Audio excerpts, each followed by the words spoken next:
As we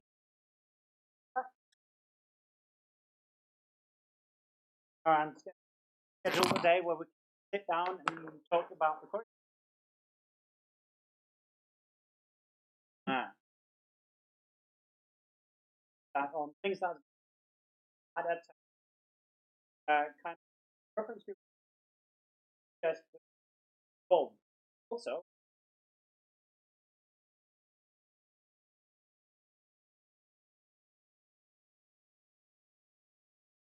there is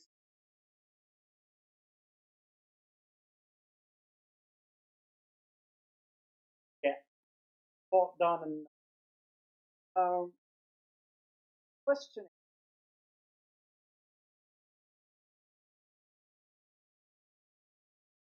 I'm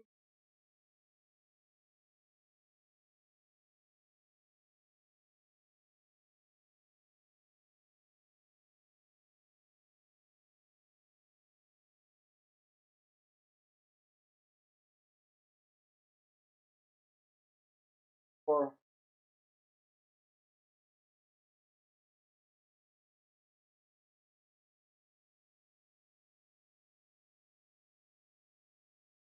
for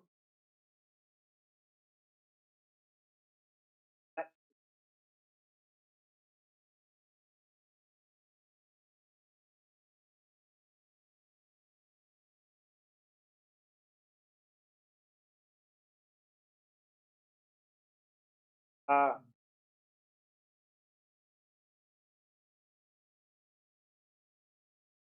this lecture.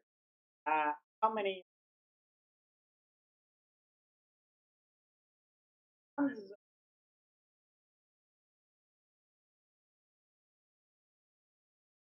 But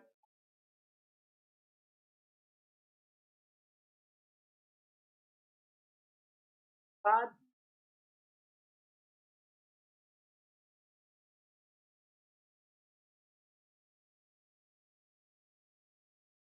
and then also then I will when we stand up post all of this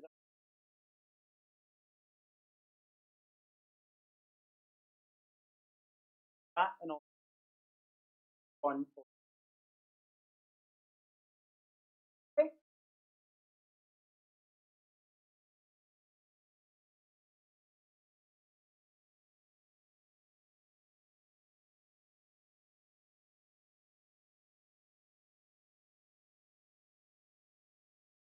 right. We are three people. Should get everyone to speak. Right. So you guys have just survived, but you guys survived the second assignment. Just usually covers everything. So the second assignment and our planning frenzy, of course, have not overseen other project that you could wrap up your portfolio as, right, which consists of learning elements that you do, but also includes the marking. So Marius introduced feedback mechanism by which you mark each other, right? So the main purpose is they are forced to actually review each other code, but also learn from it, but also be marked yourself by of your assignment. So you get marks for that. How how you did properly. But coming to the third assignment first. So as up to now, the first assignment, the second assignment, half of your internal assessment mark. Third assignment is basically a group. So unlike the ones itself, kind of leave it at your discretion to within the boundaries of. If you want to work with 7 people and you really think you can put it off, you have a chance to do it. If you want to work alone, you really think well. But the idea is that you work in a group session and other people then the one. But we won't check that, so that's not. but in contrast to what you've done so far, will not describe the task. So you work with well-defined REST interfaces on, but very realistic specifications that you often get when you need to work with third-party interfaces. But here the idea is that you guys can explore about your creativity possible, and develop something that involves external APIs, third-party APIs, for example, social networking, health APIs, data sources, trade exchanges, weather information, you name it. The only thing we care about is, of course, that you use best standards. Specification we have been using about the course, right? Method, status code, on. And a set of components. Of course, you will not get a. Are there other languages you would like to try? Yeah, please. Oh, okay. Someone would come up with that idea, right? You really want to go down that route? Right. Yeah, but if you try Rust, you know why you're using Go. So so it is actually it's quite a step down up. Okay.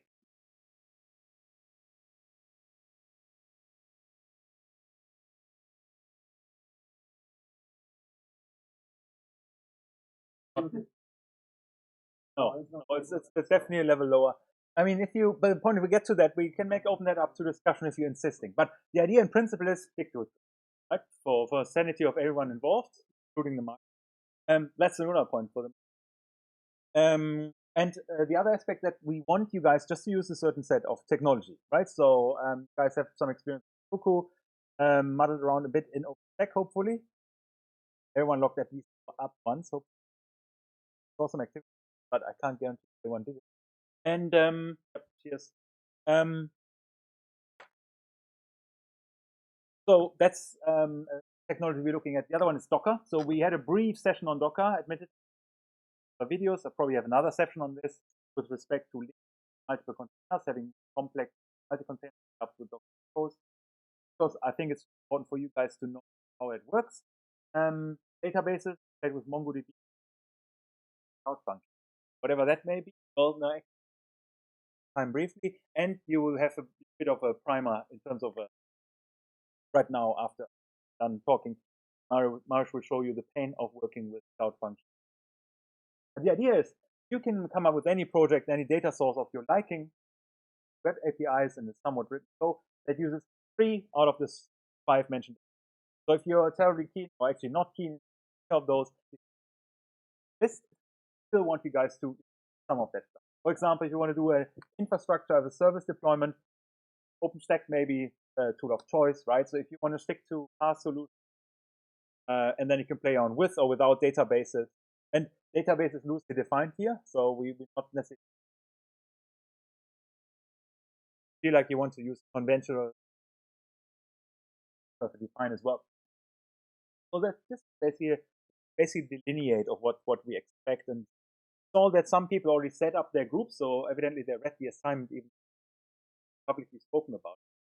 Group names and a short paragraph of what you want to do, and of course the project repo URL. This can also be seen as an advertisement. So if you have a good idea, but you don't have a group yet, for example, Mr. Rust over say, oh, hey, I want to do something Rust that involves those and those, but I don't find people that want to do it. So that may be one way of inviting others to contemplate, think, but they want to join. Right? So if you have some good idea, you want to put it out there, you can do it as well, even if you don't take up the idea yourself in the end. Right? So you can just put it there. We'll just then get rid of it, of course.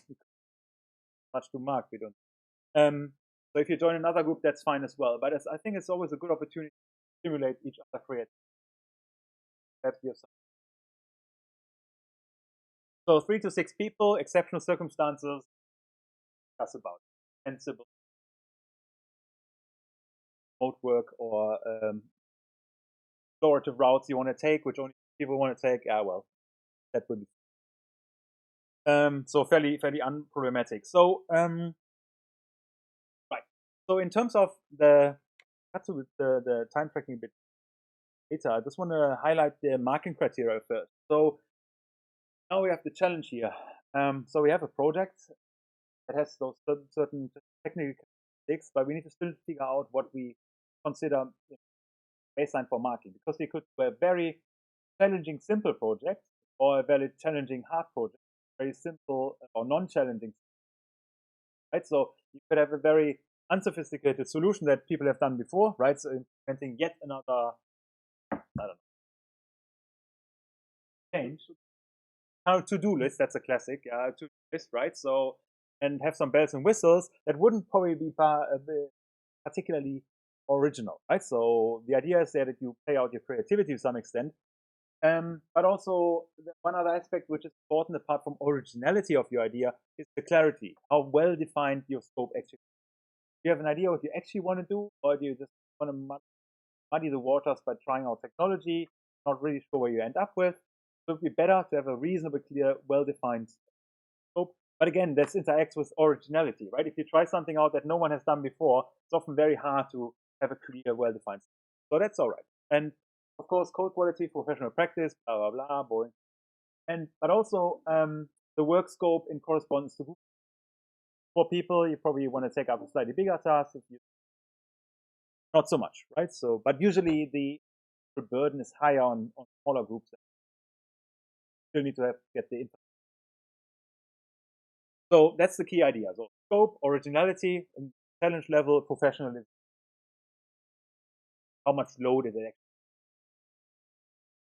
And to actually keep track of this, the idea is to actually monitor the time you spend on the project.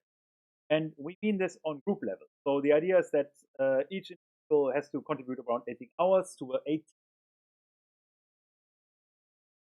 to 8. So we have there's 2 weeks, there's roughly 2 weeks time on this. No, 18 hours of towards the project. And so that basically accumulates per group then, right? So it depends on the group size. And you kind of should keep track of your own work time. But for us, you only need to report the total work.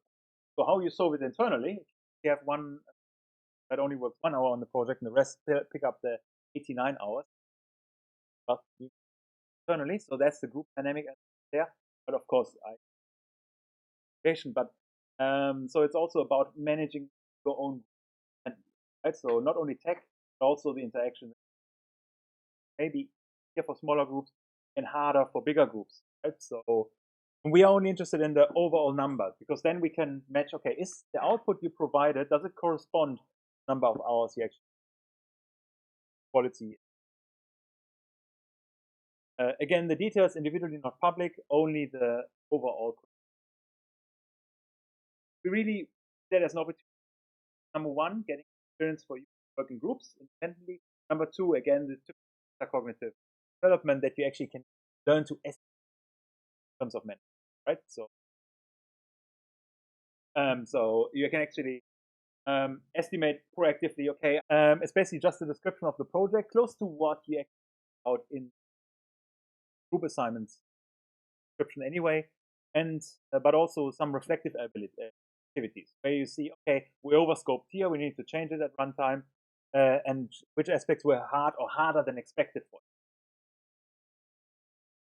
you. Think, it's very easy to get that going in 1.5 days, but you spend, and those are kind of things that should be discussed, because they help the marking perspective. They help to assess what was the challenge in the new things you have learned, and again the work hours.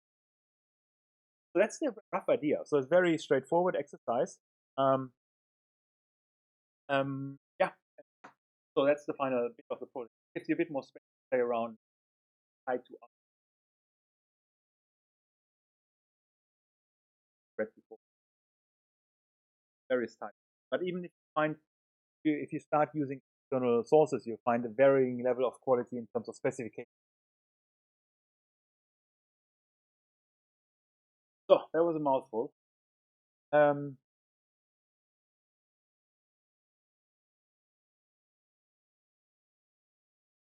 Who prefers a set assignment?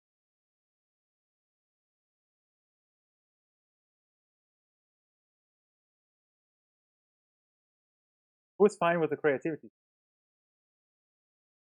Ah, yeah, cool. So The point is, you don't need to be creative anyway, because it's enough if some of you have good ideas and the other ones jump on the boat, right? So because it's oftentimes like this, you have a bit of an innovative idea and you're like, yeah, cool, let's do that, right? So because I want to try this tech using, so it's not, doesn't need to be that every one of you suddenly has a brilliant idea and everybody else, you know, clustering around it, but that some of you actually sit down and say, hey, I have this idea, who wants to, right? It can be happening here informally at tables or Simon group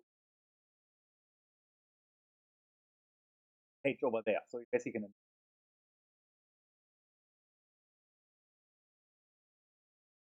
Basic tech is a bit challenging because it's focused on brevity. This one is go a bit more. Also, we have a better overview in the. I think Simon groups are more sensible. You can rather delete ones that have taken up because the wiki is versioned anyway. What was there, so you cover later on what your idea was. Cool. Deadline November 20th. Oh no, marking that. So we didn't say.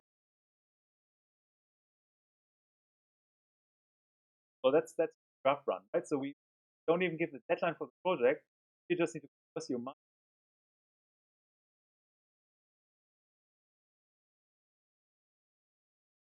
to work on this. So, but yeah, no, anyway, we want to get it done. In worst case, we prescribe a deadline.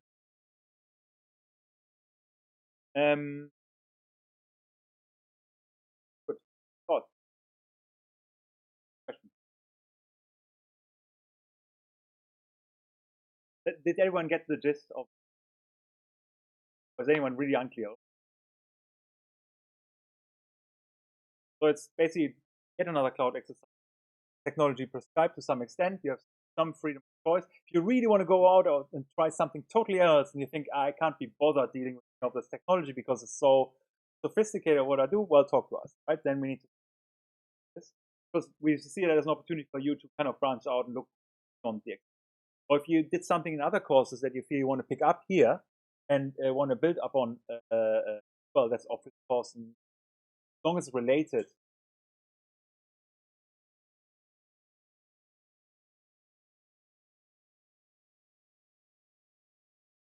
So okay, no feedback is. Um, so basically, yeah, you have a look again at the assignment description. If something is unclear, then you contact us or talk to us, perhaps even after the lecture. Talk about, well, talk about that cloud function, particularly in AWS and then asking us. Particularly if you want to actually use it, so it's really worthwhile having a look at. How many of you actually have or have? So we will not force you. Of course, will not need cloud functions at all, so they're optional. But keep in mind there are also other options cloud functions. Essentially, hosted so you can host yourself on OpenStack, emulate cloud. You don't actually need to. So, but the APIs is still worthwhile. Whatever you see, somewhat.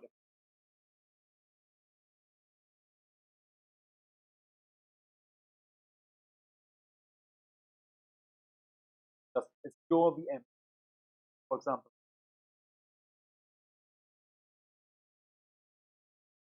That's right. I think if we have collaborative apps, right,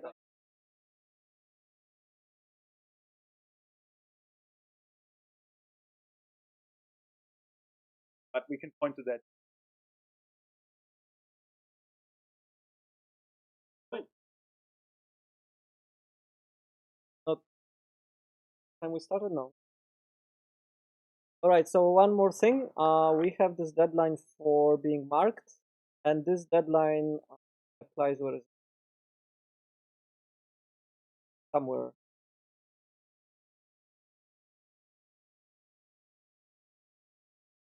Um, that deadline applies to assignment 1 and 2 as well. So we would like all the marking for the peer review by today. Then we can sort of do our own follow up on this. And there was a request. If I go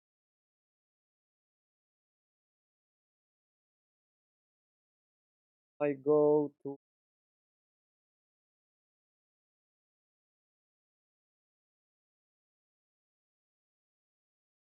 in that bit. So if I go here,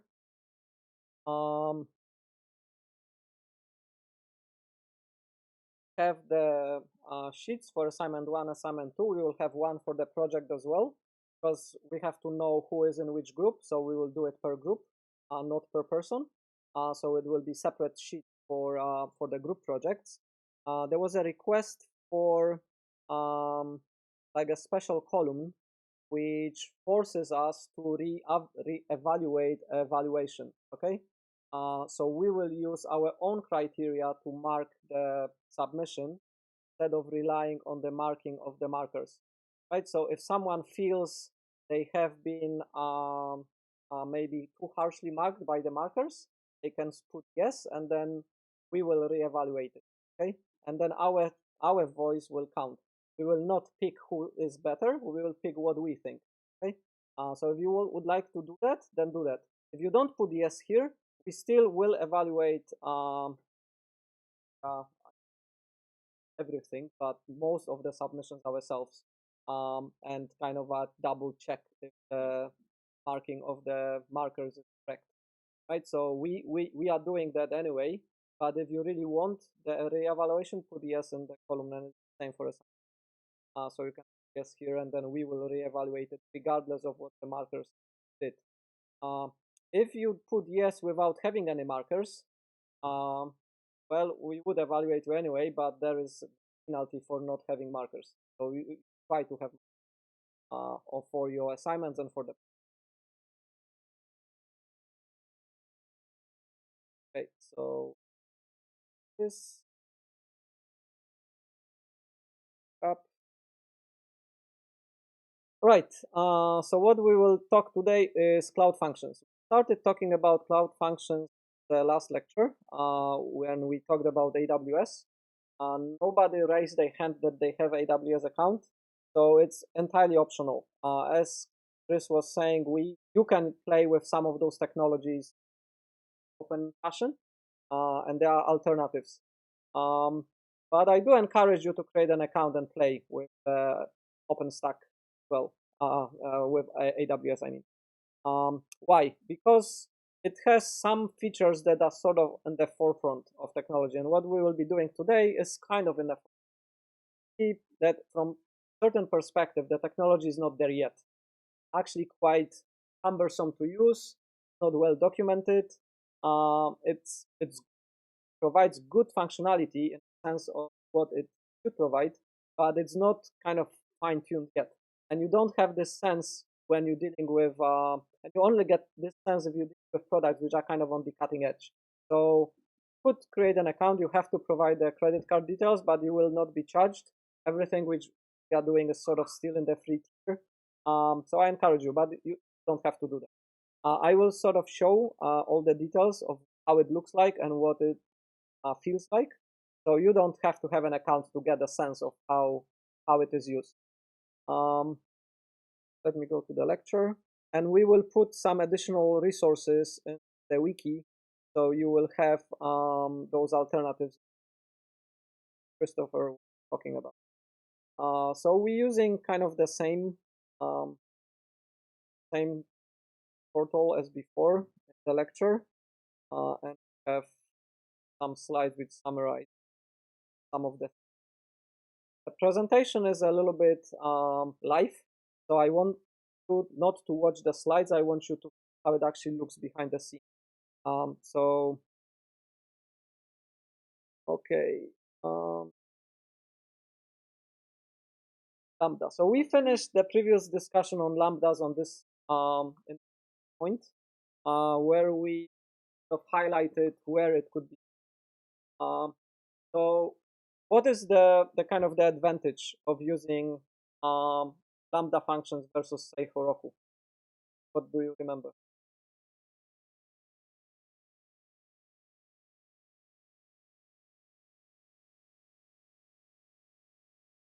Okay, so maybe we kind of discuss it a little bit later.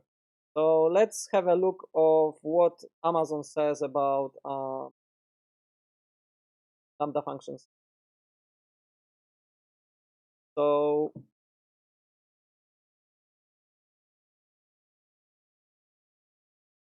Right, so they basically say that you can submit the code, will be normally not used. It will only be used and executed when it's needed, right? So when the request comes, the code will be continuously executed. With Heroku, when your dyno is not being used, Heroku will put it into, right? So your code is technically not there, but the dyno has to be kind of spinned up when you have incoming requests. Otherwise, if the new request comes, there is a delay between dynos up and can answer. Right? With OpenStack, if you have a VM and say you run a web server, VM has to run all the time. Otherwise, if you come to sleep and the request comes, there is nobody to answer. So with the cloud functions, the code is executed only when it's needed and it's automatically available. So they doing some magic behind this, kind of share some dynos behind the scene, which hosts your code in such a way that your code is not being used for anything. The dyno is used for other clients. Comes, dyno can quickly execute, right? You don't have that on Heroku. On Heroku, your dyno is your dyno, then it only serves you, right? So if they spin it up, it's ready for you, but it cannot do other clients, right? So from infrastructure point, it's beneficial because it uses the resources better.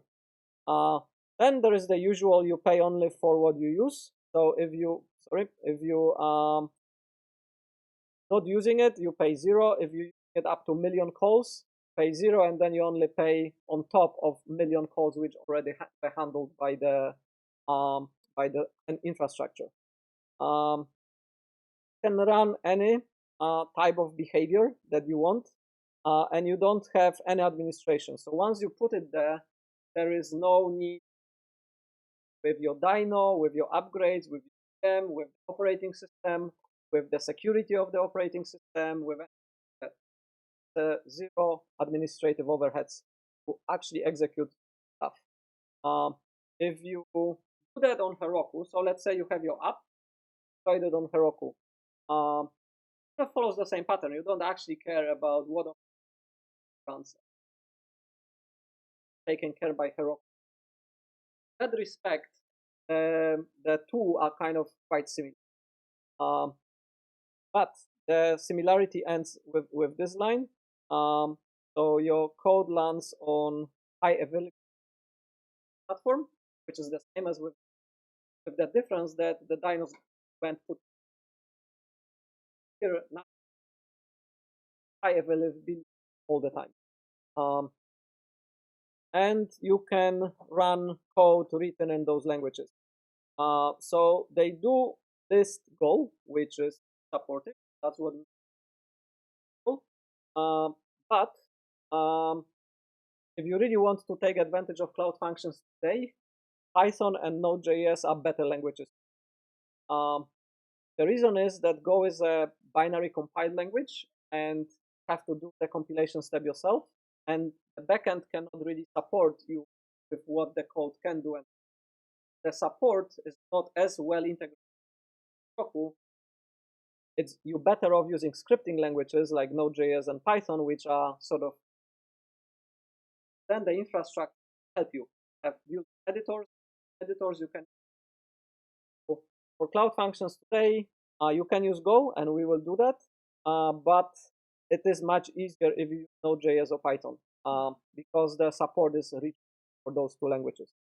All right, so that is kind of the very quick run through some of the features and comparison between what Heroku gives, Lambda functions, cloud functions. So the big advantage is that you have this high availability all the time, and you don't deal with the infrastructure, with scaling of the infrastructure, right? So on Heroku, in a dyno, get a million requests a day, and they kind of not serving all the requests on time. You have to spin off another dyno. You have to do that yourself, right? can use some kind of auto-scaling function, but what it means is you have to observe how much traffic you're getting, you have to spin off additional resources as the requirements grow, you have to down as the requests are going down. With cloud functions, you don't care. I mean, handled for you by the infrastructure. So the infrastructure will spin off necessary VMs or things to handle the requests as they out of your control. It just happens. So you have those two kind of big benefits of cloud function. All right, so if we move on, so we have a piece of code which reacts to. Then what can be the source of that of that processing? So they list a number of events you can react to. For example, you have a bucket, somebody stores something, that triggers an event and function applications, processing, what you have to do. It's the same with the database. So if you have some front end comment, this event updates the UI, the comment live. You can have events related to the storage, related to databases, related to AWS. But if we are only using cloud functions for our own infrastructure, MLabs, Stack, and talk from Stack, we have to somehow trigger those events. And for this, we have something called HTTP requests. API gateway is a mechanism call from outside via HTTP, translate call into function, result gets converted back to. So it's kind of like a rocker server handles web requests.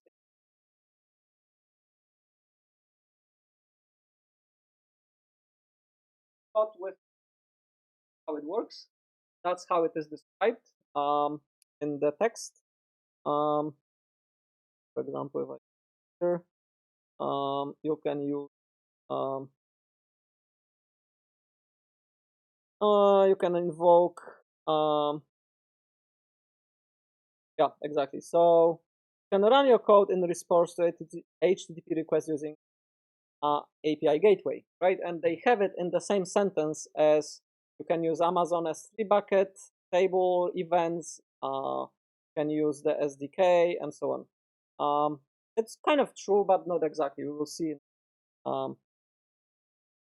Okay, so let's move on, and let's see how the workflow actually works.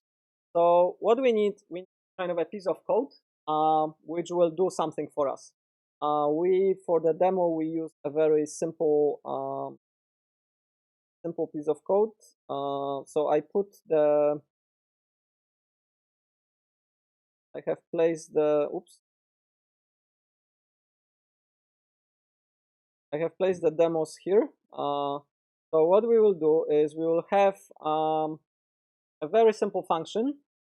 We'll expect to get a JSON as an input, produce string as okay, and the JSON as the input. We will use a very simple JSON in a form of a single field my event struct, which has a name field, right? So we effectively have just a simple field JSON data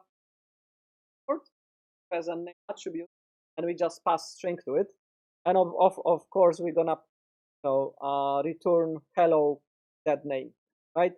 So this is the entire code which we need. So we have the JSON struct which has the parameter for our handle request. So this is the event which will be the struct. We have to pass the context, the request handler, and then we return a string on an error. If everything is fine, we just return a new string, and we substitute the parameter here with the name which we got as an int. It's the simplest you can do, right? So it's kind of a hello world example of using cloud function. So you always will have context. Actually, there is a list of method signatures that your method has to conform, and then you can register it as a Lambda, right? Have it in the API, in the interface, what those signatures need to be. We're just using one example of those signatures. So in our case, we have a context, we have the data which were passed to us, and then we just return the string out. So let's have a look how it looks code. So I will code.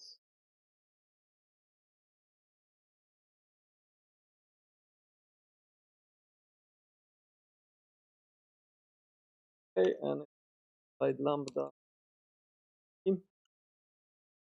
So this is the same code which I just showed you.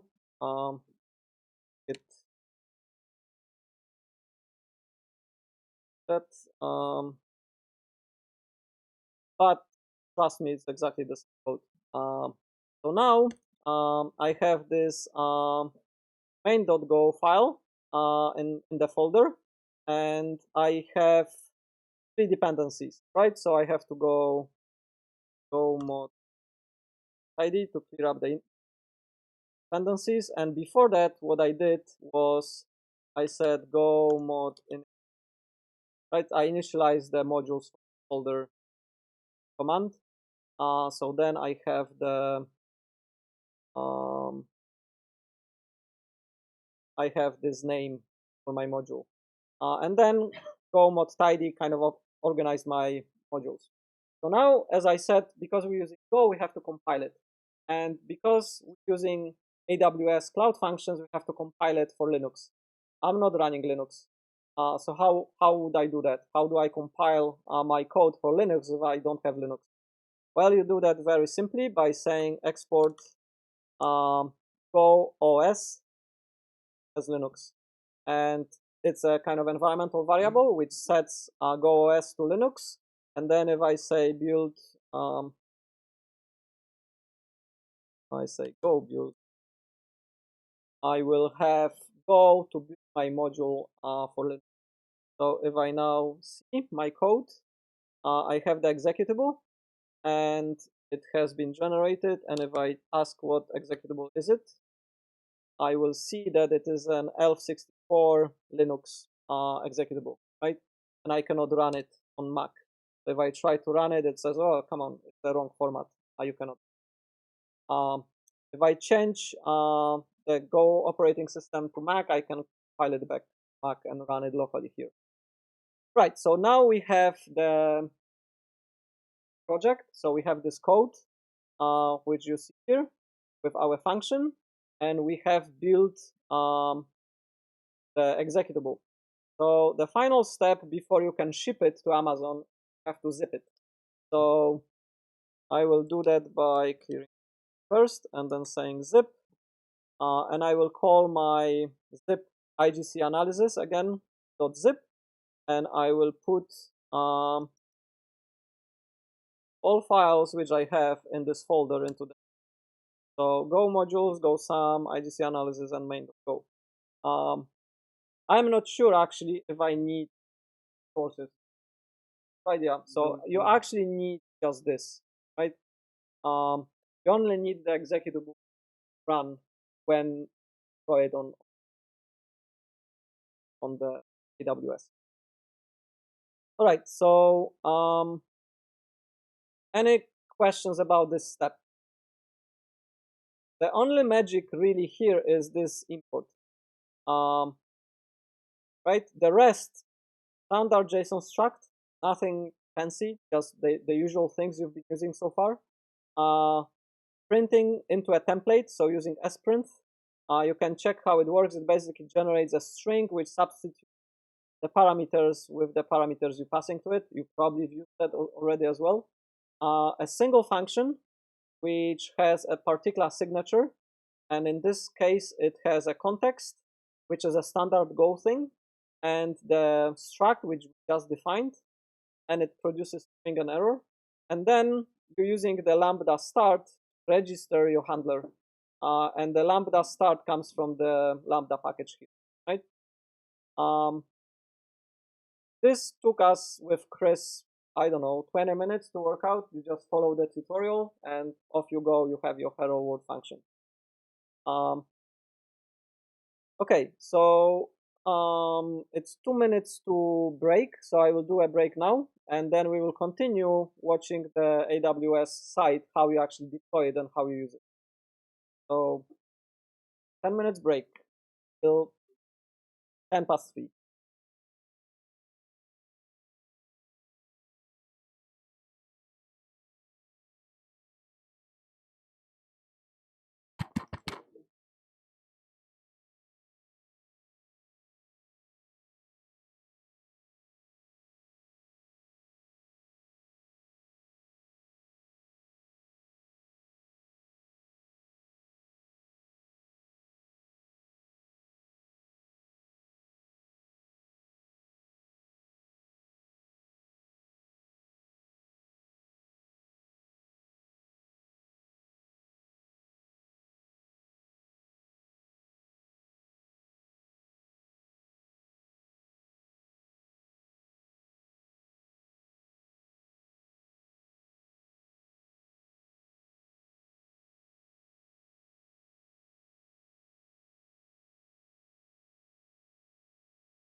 All right.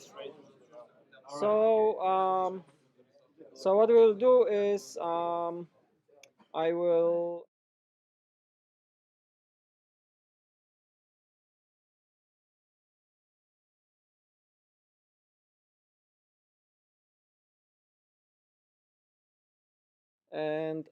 go to my lambdas. I will remove the one that I have. So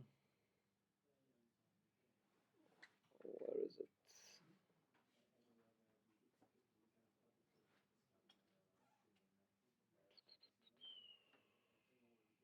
Functions, actions, delete. Okay, and then so you can kind of find it in your if you log in and you go to the main portal, you will find lambdas. So if you go there, you're kind of in the main kind of tutorial mode, and then at the end of the tutorial you can sort of start create a function. The tutorial is using Node.js, but we sort of do the Go equivalent. So we have to call it somehow. I call it IGC analysis. You have to pick which runtime you're using. So as I said, if you're using Node.js or Python, you have kind of an interpreted environment, so you have more support for editing your code and so on. But if you pick Go, there is not much you can do. And then you can create a role or use an existing role. And I created kind of a demo role. It doesn't really matter. You can create a new one. And then you create a function. So by creating a function, you create like a placeholder of the function which is hosted on Amazon, and it will run your code, right?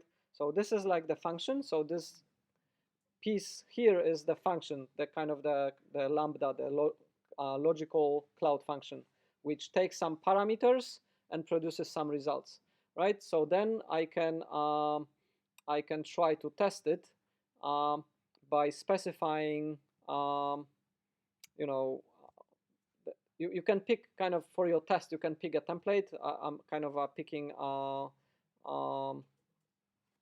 world template. So remember, our JSON needs to have a name, and I will say it's Mariusz. I will delete the rest of this stuff because our parameter only uses a single field. So our parameter to our function is just a single parameter JSON, and I call it somehow, let's call it my event. So now I kind of create a new event. The name doesn't matter. I coincidentally named it the same as the type for my Go. I can call it something my. So now I have my test. That's the name here. And I can run the test with this function that I have. I haven't uploaded the code yet, right? So I have to upload the zip file that we've generated to actually have the code deployed on Amazon. So I do that. So I go here, I pick my zip file, I choose it, and I say save. And after a while, I will have it deployed. And once it is deployed, it's there, it sits on the Amazon infrastructure, and it works. I don't do anything else. That's it. There is no configuration step, there is no provisioning step, there is no throttling step, nothing. So I can test my test use case, and it fails. Okay. So that's new. All right, let me try again. Let me try. Yeah, that's right.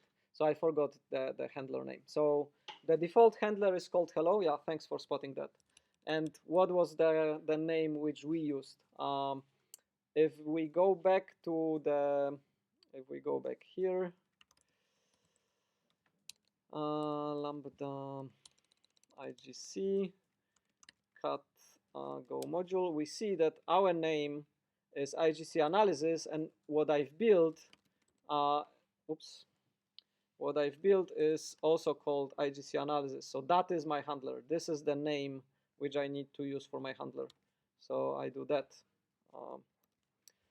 All right, I save it and test it again. Well, it works, right? So I see that I have hello Mariusz being replied for me calling my own cloud function with the parameter that I just created, right? So the workflow works, okay? I have something deployed, I pass a parameter to it, it could be a bucket event, could be something, and then it does what it needs to do and presents the outcome. Yep. Can you have multiple handlers in one executable? I don't think so. Yeah, because the routing is just kind of one way. There is no dispatch, right? So your kind of calls come and the response comes out, and it's kind of like a single function. So you cannot have multiple functions. To have multiple functions, you would have to deploy multiple functions. Okay, so it looks great. So then we follow the original thing from the events and say, let's call it from HTTP, right? And that's what we did with Christopher last night as well. We went down here.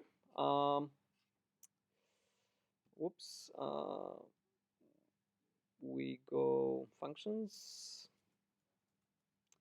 IGC analysis, and the designer. You can, on the left, you can pick, do you see it? Is it big enough? You can pick the events that you can issue as a source to the function, right? And one of those events is API gateway, right? Great. So we put the source for our calls an API gateway, and now I can click on it, and I can configure it. So the way I've configured this, I created a new API called IGC API. So I can pick it now, and I pick default, and I pick it's open to anybody. You can restrict who can call it. You can restrict it to people who are logged in to Amazon. You can restrict people who has a certain key, or you can say it's anybody can call it, right? So I've done that, and then we have it configured.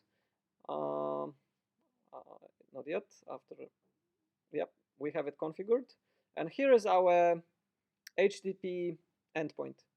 It has some sort of a cryptic prefix for your instantiation of what Amazon is hosting for you, and it kind of ends with the IGC analysis, which is the name of the function that we gave the function, right? So I can take this and I can call it from a browser, right? So I can go to a browser, call it. What is already a little bit odd with this call? The odd thing is that my function expects a parameter, and I'm not passing any parameters here. I'm just doing get on the API, right? So to pass a parameter, what I would need to do? Yeah, I would need to do post, exactly. So to do post, I can use the postman, right? So I would need to go to the other thing, which allows me to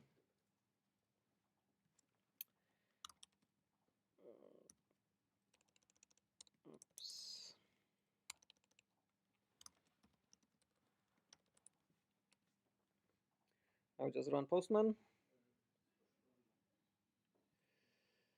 Okay. So if I run this here, I can run it here, and I get a JSON bag which says, "Whoa, internal server error," right? But I'm thinking, yeah, maybe that's because I haven't passed any parameters, right? I haven't passed the necessary parameters, so it crashes because it cannot parse the JSON thing. So I can go here, work.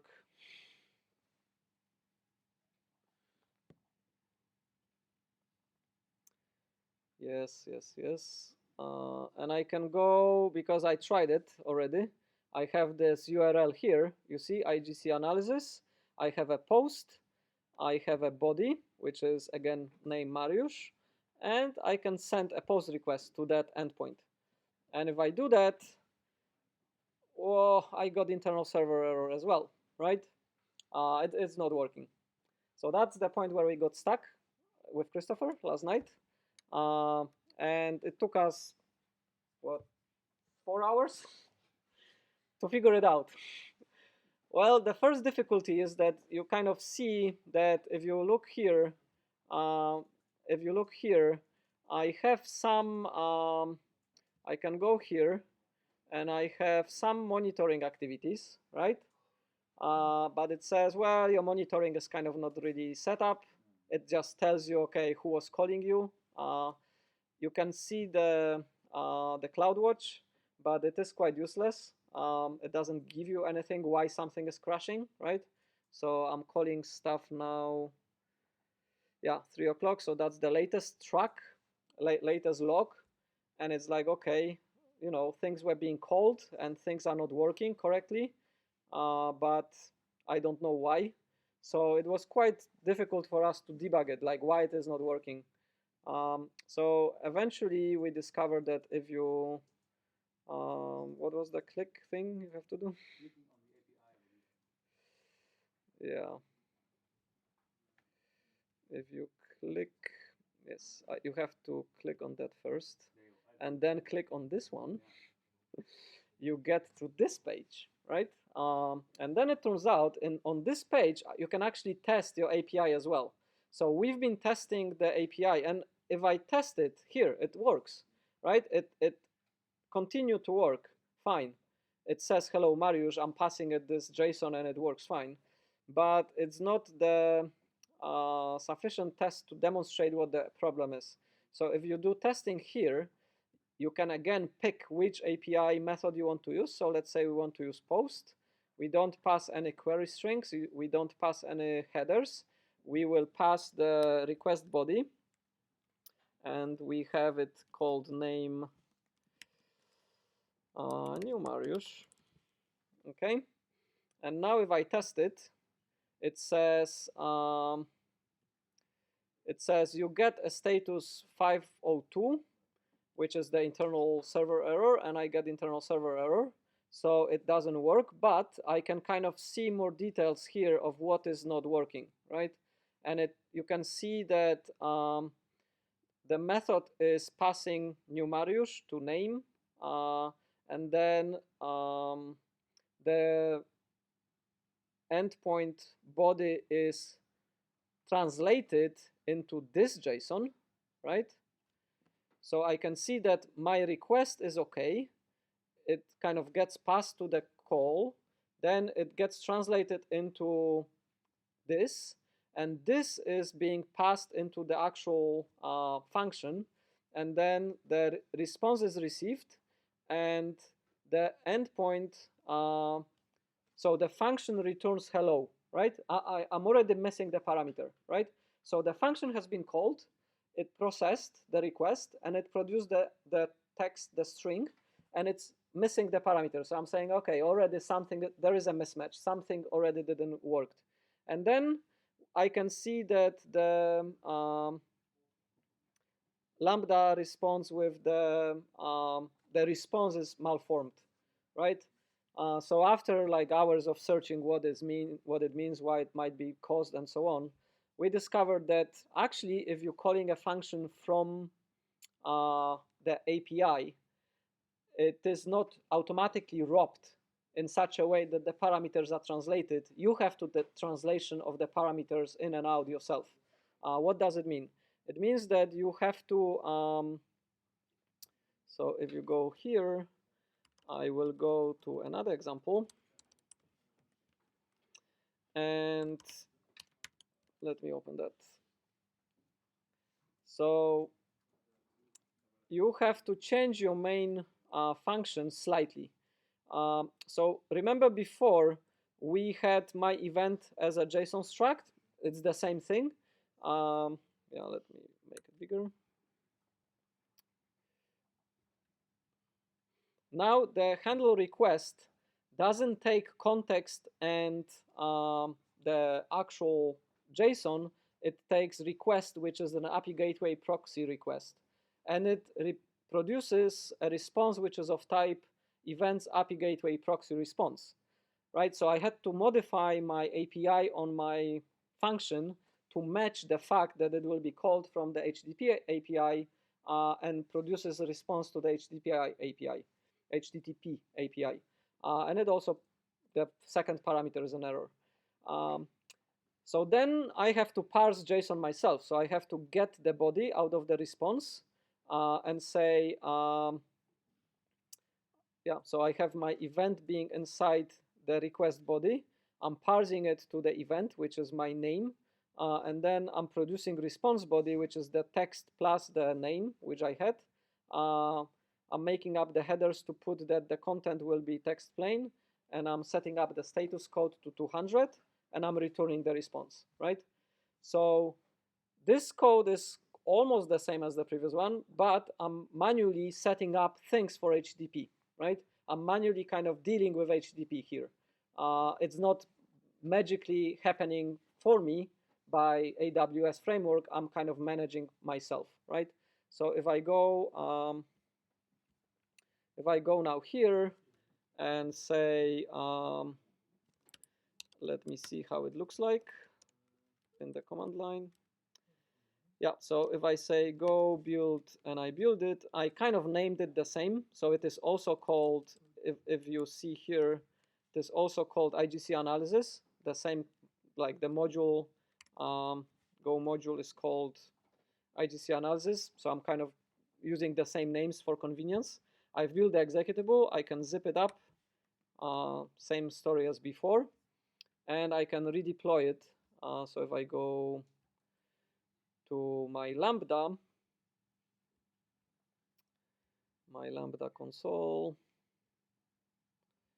IGC here, and I press the upload button, redeploy it, save it. And before I run the HTTP test, I want to see that my function actually works. So I will run this test first, okay? So after it is saved, I go, remember in my test, I'm sending this name with Mariusz, right? So I will test that first. And it works fine as before, right? But, and it produces hello Mariusz response. That's a bit weird. Why it is weird? Because in my new code, I don't have the exclamation mark at the end, right? So this is probably a little bit suspicious. Yeah, let me just double check. Yeah, okay, so the reason why it works with the old code is because I didn't change the directory. And because I'm using the same names for everything, I picked the wrong executable. So if I go to the other folder, which is called web API, and pick this zip file, I choose it, yeah, I save it again, okay. So now I will have the new code deployed. Yes, and I test it. And it works correctly. It returns 200. It works correctly, but you can see that my function now returns this JSON crap that is kind of an input for the API proxy, right? I'm not returning hello Mariusz. I'm kind of returning hello. I already lost the parameter, and I'm returning this, right? So, okay, let's try the app API gateway test. I'm doing the same test. I have new Mariusz here, no exclamation mark expected. I'm running it here, and I have a response which is hello new Mariusz, right? If I go to Postman and I run this test now, I have hello Mariusz, no exclamation mark, and it works fine. It parses the parameter correctly, and it produces the correct result, right? But some observations. The first observation is you cannot reuse your new function to interface with some other event sources that other than gateway, HTTP gateway, right? It's not reusable anymore because of those parameter mismatches, right? It produces something else and it expects something else as an input. Originally, we were expecting JSON and producing string. Now we're expecting HTTP request JSON and we are producing HTTP response JSON. And those things are used by the API gateway toolkit to push the parameters through the gateway, right? So now the parameters are as expected. They form the expected structs, and the gateway can deal with them. But it's only specific for the HTTP gateway, for the API gateway. It's not specific for any other event sources that you might have here, right? So like if I now want to change it, I want to say I don't want to use API, I want to use something else, then you would have to modify your code. Is it a big deal? Well, possibly, to some extent it is, because you have to do a little bit manual maintenance yourself. But if you're using something other than a API gateway, maybe you have to conform to the parameters which these guys are generating anyway. So you have to write your function accordingly, right? So how much reusable it is, I don't know. The other thing is that you've noticed that in the code, you have to do the all the headers and all the response codes and so on kind of manually, right? Yeah, you can use a web framework for this. We could use the Go built-in web framework to generate us the responses maybe. Yeah, the third thing to observe is that when I go here and I do my redeployment, so every time I'm here and I press upload, I don't know what version do I have, what code is it, what has changed. I'm kind of losing track of my deployments, and I by mistake redeployed a wrong version, right? If you do that, suddenly whatever is public facing is wrong, right? There is no kind of version control. There is no checks of telling me, yeah, it's the same version as you had before or whatever, right? So in terms of workflow, it's a little bit, it's bad basically. With Heroku, it's quite good because you have the commits. Every time you kind of push to Heroku, you know which branch and which version it is, and you can roll things back and you can roll things forward. Here, I have no record of what was deployed, right?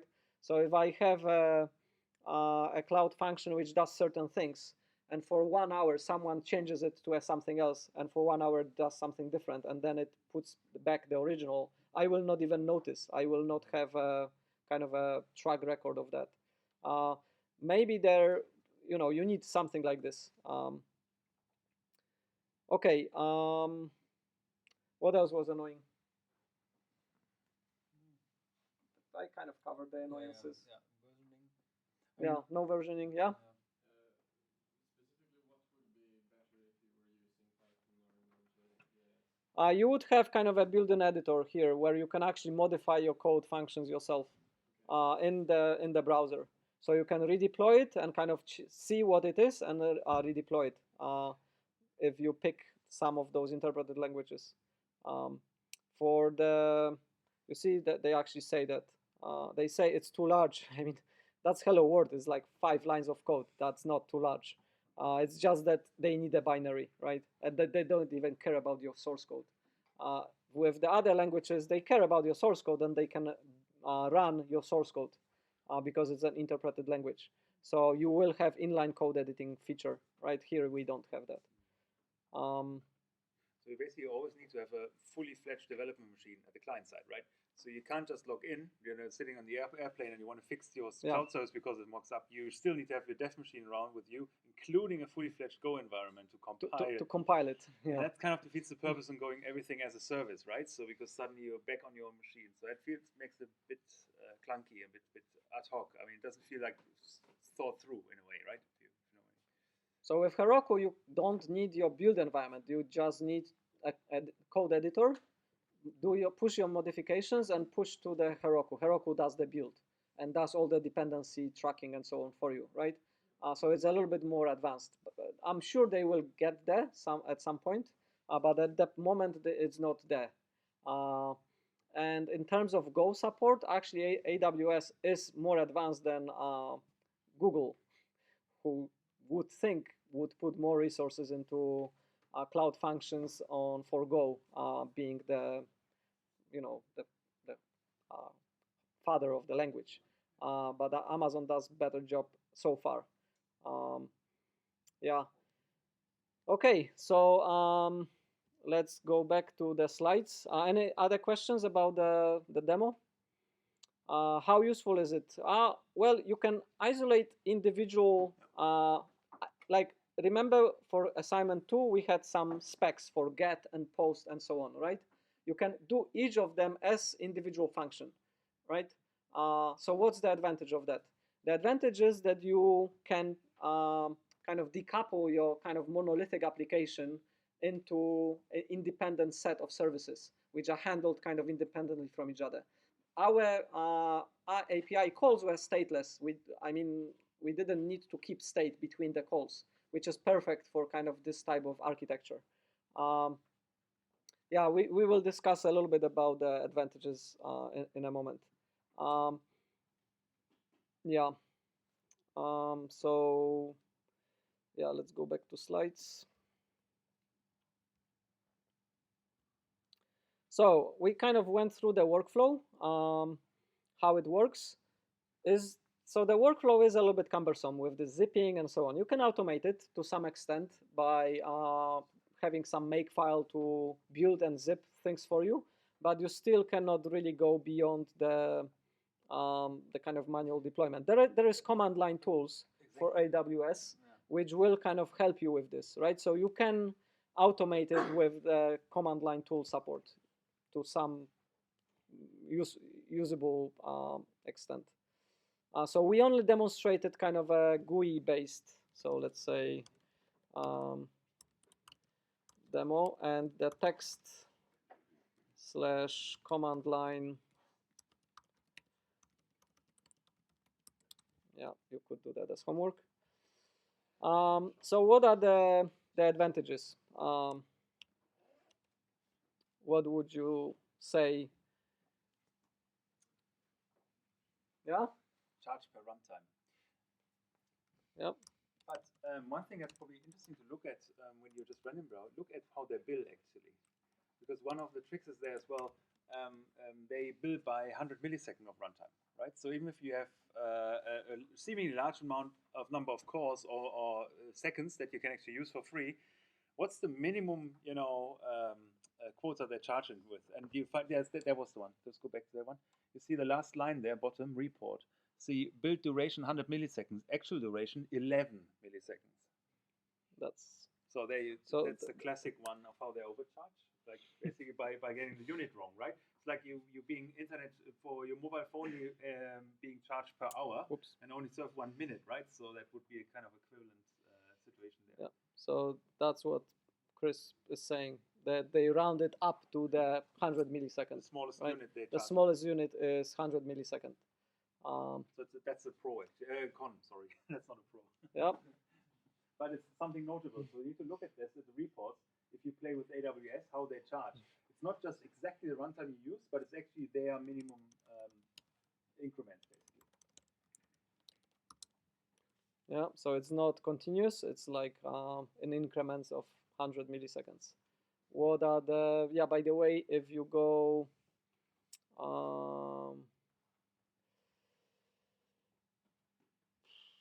yes, that would be probably simplest if yeah, by the way, if we now call get, what would you expect on this working function?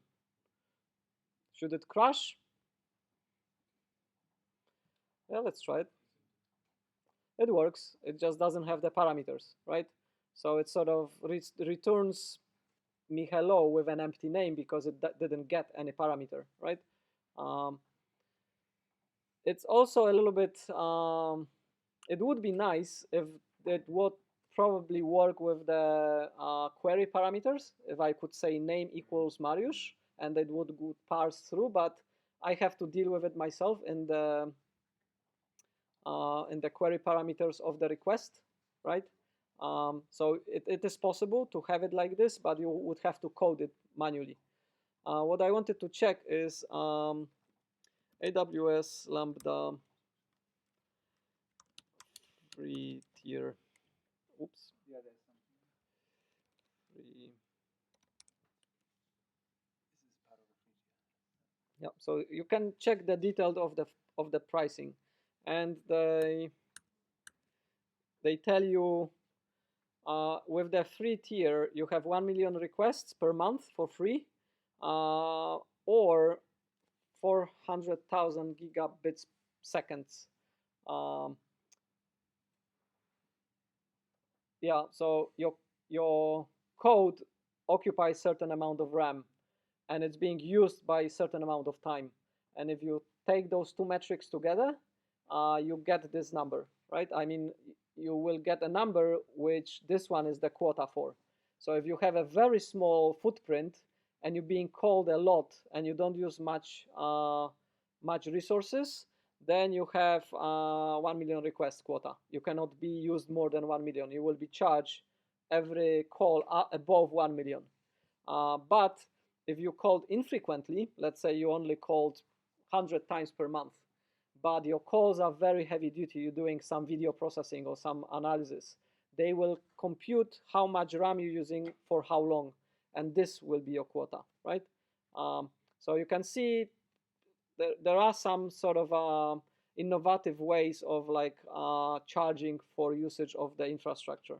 So there is the, if you exceed the 1 million requests, you will be charged that much per request, right? So each additional request above 1 million is this. And then there is a charge for additional gigabyte second, which is this number, right? So you can work out, roughly speaking, like how much resources you use for how long, how much it will work out. But it is for prototyping things and for really small things that you may try to play with, you will be well within the quota, or even if you exceed it, it is not, if you're not extremely popular site doing something, it is very cheap in a sense. All right, so what else? What else are the pros? So you're being charged per runtime. Yep. You won't have to worry about scaling. Yes. So auto scaling. It's the big pro. Like, you don't think about it. It just happens automatically for you. You don't need to worry. You don't have to be monitoring anything. It's just there for you. What else is the pro?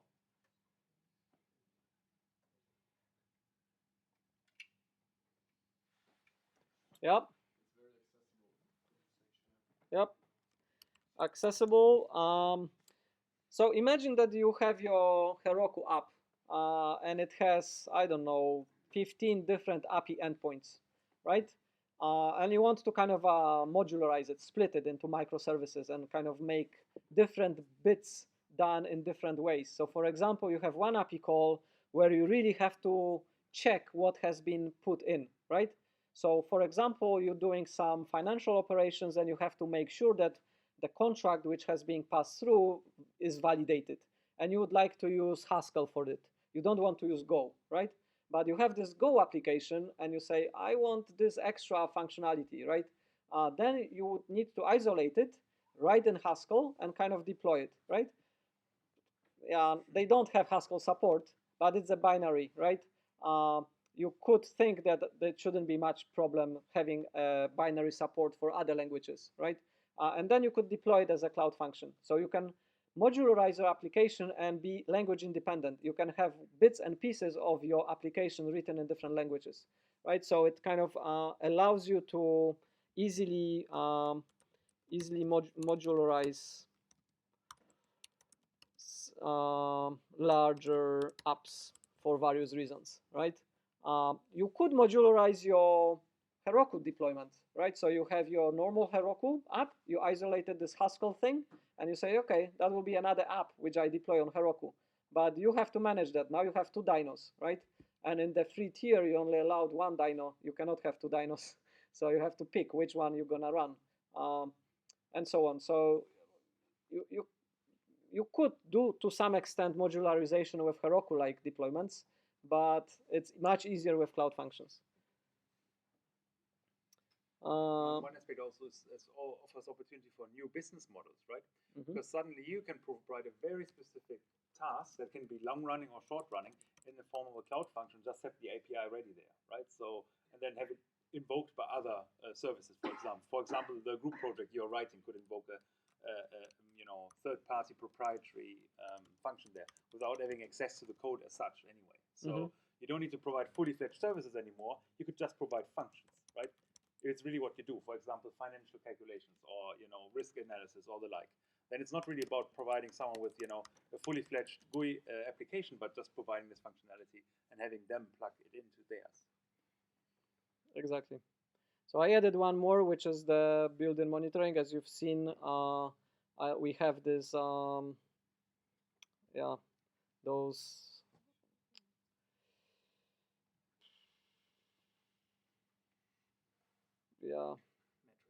metrics of how many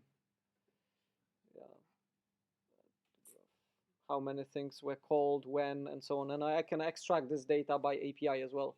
So I can, as Chris was saying, I can provide an API which I charge for people using, and then I kind of monitor how they use it and so on. All right, so we have some pros. So what are the cons?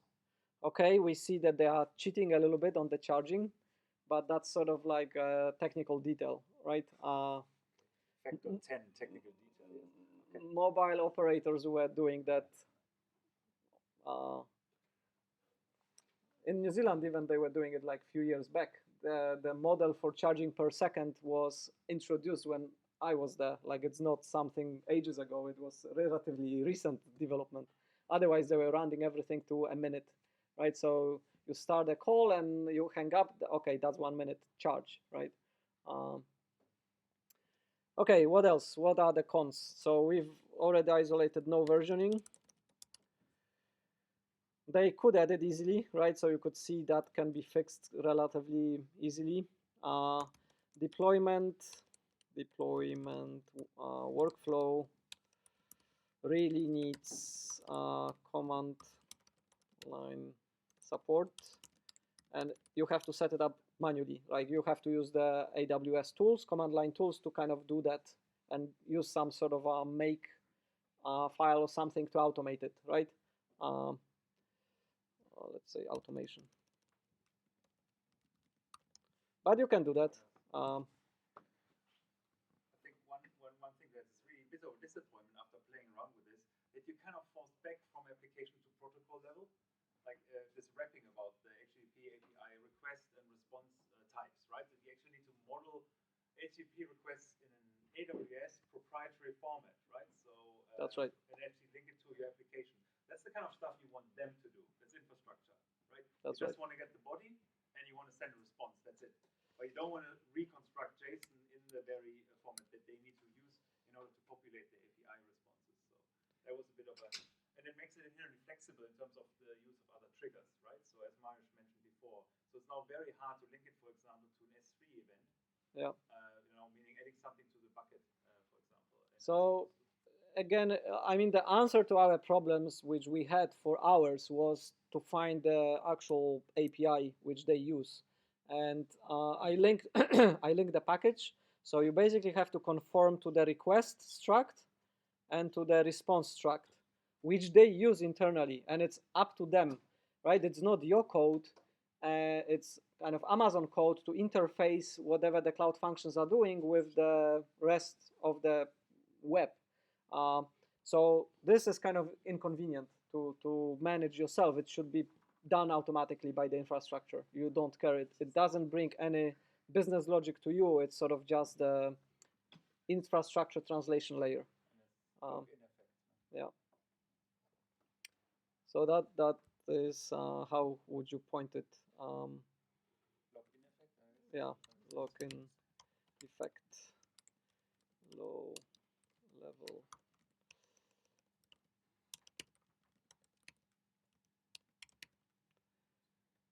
Forced to some extent, right? Yeah. So is there another aspect that could be a challenge with using Lambda functions in the way they are modeled here? There was something, one of you guys mentioned it implicitly, but I'll see if anyone picks it up.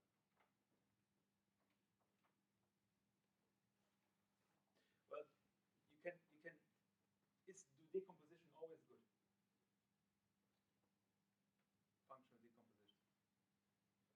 Request more overhead. What kind of overhead? What's the overhead? Takes longer time. That wide operating systems still use a monolithic kernel, even though having a micro built out would be better, more safe maybe. It takes too much time. The microkernel architecture. Yeah. So you're talking operating systems, but it applies here as well. Yes, it totally applies here. You're right. So what you're saying is you over decompose.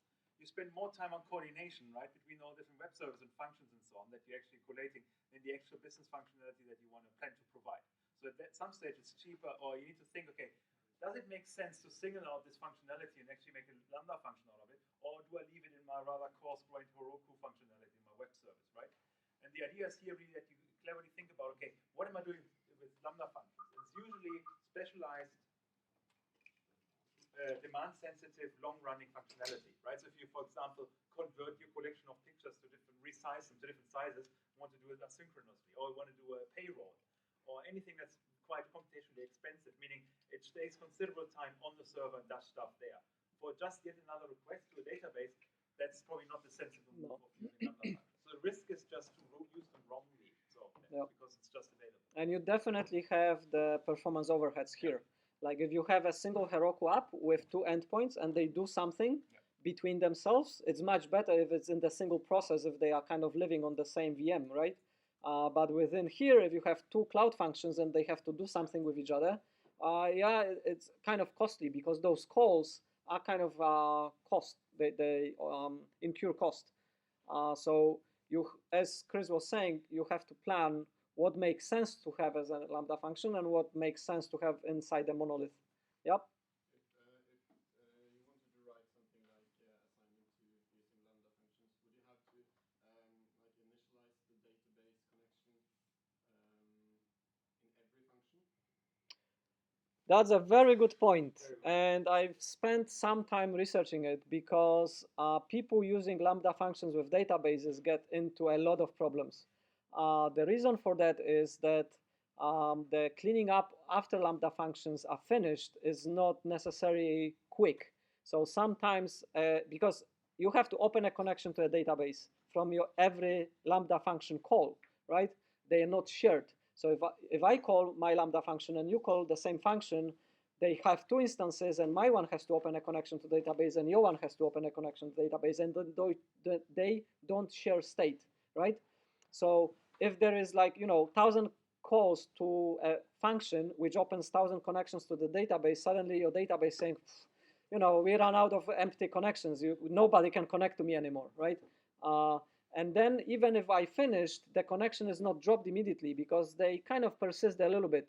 So managing this is actually very tricky. So there is, you can find kind of a blog post and people discussing it, that dealing with databases from Lambda functions is actually very tricky if you're not using the built-in databases which Amazon offers, right?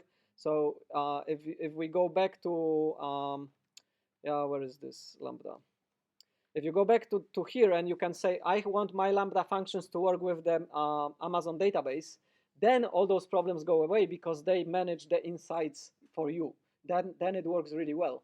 But for external databases like MLabs, for example, you would be in trouble, right? You would have to really carefully think what you will be doing. So that is a non-trivial thing. It kind of depends on per case basis, yeah. But it's a very good question, yeah. So it's another con, sorry. It's another con, yeah. External resources. Yes, so complicated and external DB access. All right. So that's it. We will close for today. So thank you very much.